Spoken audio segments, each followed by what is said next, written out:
Hi, I'm Mike Reynolds, a senior reporter covering the media industry with S&P Global Market Intelligence, Tech, Media, and Telecom News Team. Welcome to MediaTalk, a podcast hosted by S&P Global, wherein the news and research staff explore issues in the ever-evolving media landscape. Today, I'm joined by S&P Global Market Intelligence Kagan Senior Research Analyst Wade Holden, who specializes in the box office and movie business. How you doing today, Wade? I'm doing great, thank you. Wade and I are also going to be talking with Mac Mathews, who's Associate Director of Editorial Design and Publishing at S&P and a real movie buff. Mac, you ready to take a look at the summer that was? Yeah, let's do it. All right. We're also going to discuss windowing a bit and its impact on theatricals and gaze into some of the fall films. Now we're going to go right to the top, or I should say the top line. Forgive me, I'm going Don Henley or the Ataris on you guys here. Nobody on the road, nobody on the beach. I can feel it in the air. The $4 billion summer box office wound up out of reach. Wade, what happened there? I think, simply put, the June and August releases this year couldn't draw the audiences that Inside Out and Deadpool and Wolverine did in the summer of 2024. Those are the top two films, right? And just those two films combined for $1.25 billion in the summer box office in 2024. And the top two this year were the live action Lilo and Stitch and Superman, and they've combined for $774 million. We're talking domestic here, right? U.S. Just domestic, yeah. Yep, like sorry. Inside Out and Deadpool and Wolverine were huge, and bringing people in numbers that the combined number of films in release in June and August this year just really couldn't match it. Mac, what's your take? Similar thoughts? Yeah, there's a couple trends going on you can see throughout this summer. The superhero movies not being billion-dollar movies, being 500, 600 million worldwide movies, still very healthy and important part of the box office ecosystem, but maybe not reliable saviors for being the billion-dollar babies of the year. It may be that other titles get their time in the sun, because a lot of people had thought that Fantastic Four would be the biggest Marvel movie of the year, and then it didn't do too much better than the other ones that had come out. And maybe that's oversaturation, or maybe that's just the new normal. There's been some big horror movie hits that Warner Brothers in particular has put out that have done really well. The movie Weapons this summer, it's not making Marvel level money, but for the budget and for the genre, the theaters love to see these kind of smaller releases doing really well, smaller in terms of budget, whether you're talking mid-budget compared to these huge effects. Right, mega budget. Yep. Yeah, that makes sense. And Jurassic World, it landed right where everyone thought it would, because there were 3 previous Jurassic World movies, and they've gone down 200 million in worldwide box office apiece. And this one continued right along the same sort of track. It's still a very successful franchise, and it's the standout of the summer, but it still didn't quite reach the peaks of prior installments. Right. Both of you guys saw that movie? You like that movie? Oh, sure. Who doesn't love dinosaurs eating people? Okay. It's great. Yeah. There's reasons why I don't like that as much as the original, but I'll still keep showing up for these movies. They released this one just 2 years after the last one. That was plenty of time for me to rebuild my hunger for more dino action. Okay. Wade, you mentioned Lilo and Stitch earlier. Both of you guys thought it would be huge, and that was the case. Why did it work so well? I think it's just the beloved Disney property, right? There was the animated hit film in 2002, and that spawned 3 direct-to-video animated films. And then globally, there was 3 animated TV series with those characters too. So yeah, I think there's a lot of nostalgia with it. Probably some generations that watched them when they were younger have kids, and it's like, hey, let's go see this live action of this film that I loved when I was younger, and maybe my kids will love it too. And I think too, also, it was the first big family film of the summer coming out over the holiday weekend. Mac, we also talked about How to Train Your Dragon, and that did pretty well too. So there was 2 good summer films right out of the gate, right? Or family co-viewing, as the case may be. Yeah, How to Train Your Dragon was almost a shot-for-shot remake of the original CGI movie from, I think, 2009, and that worked for people. I think that it's tricky to say what's going to work when you're taking a beloved movie. How long has it been since it's been out? How much are you changing it? How much are you keeping it the same? And this one shows that you can really keep it very similar. And of course, they brought in the original director to bring this vision to life. In some ways, there was a lot of love in this rendition, because CGI graphics from when the first one came out aren't where they are today. So this was a kind of a chance to put real actors in front of the camera and have them act out some of this stuff. It didn't feel like a cheap knockoff version so much as a director who really loves this story just telling it one more time, which was nice. I have to say, it amused me to no end that they're like, who should we cast as Hiccup's father? And they're like, how about the actor who voiced him in the animated film? Let's just throw Gerard Butler in there to do it again, this time live action. I thought it was great. Yeah, why not? Yeah. All right, guys, we're going to do this a little differently, despite my want, need, passion to ask many questions. I'm going to ask you to go freelance. Wade, the summer of 2025 was for Wade Holden, good, bad, indifferent. Give us just an overview. I think it was good. I feel like there was a strong mix of films. Franchise films, sequels, action. There was some romance, drama, and horror. And we even had a big comedy with The Naked Gun. And typically, comedies and dramas, we're seeing those fall more to streaming than get theatrical releases. So the fact that we got some of those, I think, is good. I think a mix of different types of films is healthy for the exhibition business. It's going to draw more people that don't necessarily want to see Jurassic Park or the next Marvel film. And it reminds them that, hey, that's right. This is fun. This is a good time going to see films in theaters. I think the big surprise for me was that there was no major animated hit. Elio was really a box office disappointment, especially when you consider Pixar's track record. So that was surprising to me. You had How to Train Your Dragon, Lilo and Stitch, family films that did really well. And usually we got at least one big animated hit film in a summer, and that just didn't happen this year. All right. Good stuff, Wade. Appreciate that. Mac, what do you think? What was the summer season like for you and your family? We were there watching Elio. We saw How to Train Your Dragon. Yeah, it was a fun summer. Elio, I feel like Pixar could take the wrong lesson from this, that their original stories just aren't going to work anymore. I think that they did have a hit the other year with Elemental, and that was original. And then Inside Out 2 obviously just did great, and that was another installment in that franchise. So I'm just wondering when we're going to see the next original from them. I think that they still can do well with originals. It needs to look fresh. Elemental had a fresh look to it, and it had just the animation, the way they brought the elements to life felt more distinct and new. It felt like Pixar pushing themselves, and Elio just felt like it was a retread, but it wasn't a franchise that people loved. It just felt a little stale. But then what else from this summer? You're really seeing the box office respond to quality. It seems like things will do well if they have a great marketing campaign and they get good reviews. You need all of that to come together and to really make something take off at the box office. And by reviews, it's really word of mouth, like those post-track and cinema scores that come out. Those really are what you can use to see how something is going to do in subsequent weekends. It doesn't seem to be enough to just make the next version of something. People have to be convinced to come out to the theater, but when they do, they have a good time. Maybe that leads into this next question a little bit.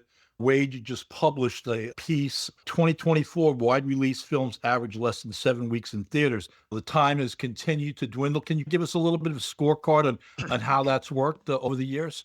Historically, exhibitors had an exclusive window of 90 days. They got to show their films in theaters for 90 days before it would be released for home video, whether that was on disc or if it was showing up for electronic or pay-per-view. But then the pandemic gave studios an opportunity to renegotiate that and secure a shorter 45-day window. And some studios, they got even shorter than that if they cared to. And so just as a result, now the films are spending a shorter amount of time in theaters. Like you said, just under 7 weeks average for wide release films in 2024. And I think that's an effort to either, one, keep the positive word of mouth going and saving on advertising expense because it's coming out on video much faster. So they're bumping up video sales because of positive word of mouth from how well a film is doing in theaters. And then also just to save, like if the film doesn't do well, get it out there, get it in those other avenues, and maybe try to drive some interest that way. Maybe it becomes a home video hit, even though it didn't really fill seats in theaters. Yeah. Makes sense. Earlier, you had talked about It's not enough for it to be a quality film to really have a big hit these days. You got to have the good reviews, good marketing campaign. On the converse, if maybe those things don't work for you, consumers are smart enough to realize that I can wait a little while. I can watch it in the comfort of my own home. Do you think that's becoming an increasing factor in the way people decide to go to the movies? Yeah, definitely. Consumers are savvy, and when they're selecting to see something in the theater, there may be a time component to it. They want to see it that first weekend to tell their friends about it, to be part of that moment. But if they're not excited enough to see it that first weekend, then it's going to be word of mouth that draws them in on the later weekends, or they're going to say, oh, this will come to streaming and I can see Right. it then. So, yeah, unless it's that opening weekend or two, then people seem to just think, oh, it'll be around in the theater, it'll be on my screen soon enough. I'll see it when I get to it. Okay. As mentioned above, Wade has published an in-depth story on the subject. Again, it's 2024 wide release films, average less than 7 week in theaters. It's available on Cap IQ Pro. Check it out. Back to this year's box office a little bit. As we record this edition of Media Talk, Mac, the 2025 U.S. box office is still up from the same point in 2024, owing to the bigger hits earlier this year, Minecraft and Sinners, and then a little bit of Lilo and Stitch. Yeah, we are still above 2024. And even with a bit of a slow summer, we had a strong spring. Minecraft blew away my expectations just because it was really hard to assess what that movie would mean to people. And we're seeing big business from video game movies. You just had the new Mortal Kombat movie that was scheduled to come out in October. Warner Brothers moved that to next spring. It's not because the movie wasn't ready. It's because they think it'll play big as like a spring to summer kind of tent pole because it's a video game movie and the trailer has had a ton of views and they've proven that they can give audiences what they want from these type of properties. Warner Brothers Weapons became the 14th film of the year, past 100 million at the domestic box office. I think The Conjuring is going in that direction. So, Wade, if we're going to have 15 films at this point in the year over 100 million, how does that measure up to past years? Yeah, it's about on par with the number of films that hit that marks. There were 14 films in 2022 through week 35 that had 100 million plus domestic gross, and then there was 19 in 2023 and 13 last year. Yeah, it's on track. Okay. I believe it's really tight atop the leaderboard here, Mac, in terms of Disney and Warner Brothers. And maybe Warner just went ahead of Disney as we record this in terms of the overall box office for the year. Yeah, it's looking like Warner just squeaked into the first place after this weekend with The Conjuring Last Rites doing so well. The numbers keep going up on that one. Warner Brothers had estimated it at around 187 million for the weekend, for the worldwide weekend, and it's looking like it's going to land at more like 192 or so. That's a huge weekend, and that actually puts it probably at the largest opening weekend for a horror movie ever, ahead of It and It 2. As we were just talking about earlier, The Conjuring would be ranked number 3. It's looking like it will come out as number 1. So yeah, Okay. very Okay. exciting story there. Good deal. All right, guys, we're going to turn our attention to the fall. Wade, if you could just give us a sense for what you're looking forward to this year from a personal viewing perspective and or what's going to be boffo at the box office, as it were. Okay, what I think is going to probably be big, looking at what's out there, if I had to pick, probably Deliver Me from Nowhere. Music biopics have done really well of late when you go back Yep. to Straight Outta Compton, Rocket Man, Elvis, the Bob Marley in A Complete Unknown last Yep. year. Okay. So I think there's potential for that to do well. Personally, I'm particularly interested in Frankenstein. I like the story. It's a classic story. And I like Guillermo del Toro in the way he films things, his style of filming. I'm also interested in the Wake Up Dead Man. I like the Benoit Blanc films. But I think that film's just going to have minimal impact. Okay. Because Netflix is only giving it a limited release in theaters for 2 weeks before it's on their service. So Isn't Okay. that the same with Frankenstein? Isn't that Netflix? Is it? I think it's Netflix, yeah. Okay. Got to get there quick then. Yeah. Yeah. Mac, what about you? What are you looking at that's going to work for you and for the box office this fall? There's that Leo DiCaprio movie, One Battle After Another, that's directed by Paul Thomas Anderson. This is his kind of biggest budget movie with a huge star in it. It'll be really interesting to see what that one does. Comes out September 26th. Yeah, And I just started to see the ads for that one now. yeah, and it looks like it'll have some action adventure going on in it, some action scenes and such from a director who's more known as an indie darling who makes indie movies like The Phantom Thread and others. But yeah, it'll be really interesting to see if that catches on because Leo DiCaprio has had such a great run. He's one of our last true movie stars. But certain movies with kind of an indie aesthetic to them, like this has, aren't always convincing audiences that it's something that has to be seen on the big screen. Like it's not heavy on, there's no dinosaurs in it. It's another way to put it. Okay. All right. There's The Smashing Machine. The Rock is in it. Emily Blunt. I don't know. It would seem on the surface that one should do pretty well. Yeah, that's by one of the Safdie brothers. And they were making movies together. They separated and each have a movie coming out this fall. Yeah, this winter. Smashing Machine is from Ben. Yeah, and then the other one has the Timmy Chalamet movie, Marty Supreme, and that's directed by the other brother. Yeah, so it'll be interesting to see how those play out. There's a Colleen Hoover book adaptation coming out this fall called Regretting You, and her last book adaptation did really well last year, and there was behind the scenes drama. I guess I'm curious to see just how much her name has like star power. We're increasingly seeing that creators, directors, the authors, their names carry weight in the market. It's not just actors. Speaking of carrying weight, Wade, you mentioned the Springsteen biopic coming out. Got a couple of other music-oriented things. We've got Spinal Tap 2, after all these years, the mockumentary. We also have the 50th anniversary release of the Rocky Horror Picture Show. Guys, any interested in those films? These are going back ages. I'm probably going to disappoint a bunch of people. I've never seen either of those films. Mac, how about you? Rocky Horror is a classic. I've seen both those, and yeah, I'm ready to see Spinal Tap 2. I'm not sure if it'll do much box office wise. I don't know how relevant it is. I agree. It's been so long. And the Rocky Horror thing, I've been to a few of those on Friday nights over the years, and I'll be just curious to see. There's new cuts of songs. There's all kinds of home video support if anybody actually winds up going to this thing outside of some theaters in New York, LA, and San Francisco. So we'll see. Anyway, guys, we're at the end here.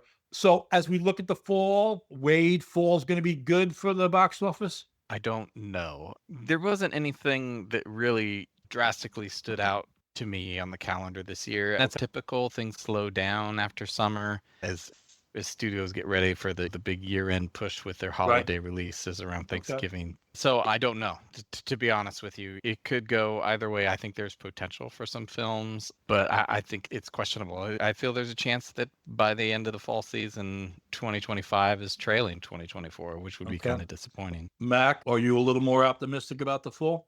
Not really. Conjuring doing great this weekend. That was a genuine surprise to me. I saw it maybe doing probably less than half of that business. So I'm open to being surprised. I love it when that happens, but I don't think we'll see anything else huge until we get closer to the holidays, like when we get to Wicked 2 and then there's a new Avatar. There's still big stuff that's going to happen this year, but I'm not sure what people will be excited about between now and then. I just wanted to thank our version of Siskel and Ebert, Wade and Mac, for sharing their theatrical industry knowledge and their takes on what they liked and didn't like at the movie this summer.